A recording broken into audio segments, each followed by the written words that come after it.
नमस्कार, मी प्रियंका. आपला आजचा हा व्हिडिओ माझा सगळ्यांसाठीच आहे.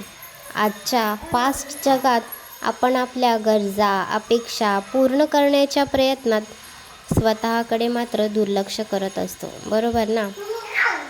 आरोग्यम धनसंपदा हे फक्त बोलण्यापुरतंच आहे का हो? पण प्रत्यक्षात मात्र आपण ते विसरलोच आहोत. देवाने आपल्याला खूप सुंदर शरीर, आयुष्य दिले.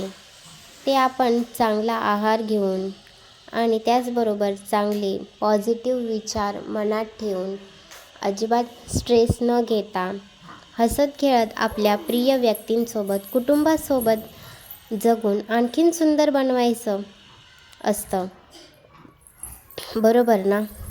मग मी म्हणते म्हणून नाही, निदान स्वतःसाठी तरी तुम्ही स्वतःची काळजी घ्या. स्वतःकडे दुर्लक्ष करायला विसरू नका. आणि हो, माझा आजचा व्हिडिओ आवडला असेल तर माझ्या व्हिडिओला सबस्क्राईब करायलाही विसरू नका. आणि इन्स्टावरतून पाहत असाल तर प्लीज फॉलो करायलाही विसरू नका. थँक्यू.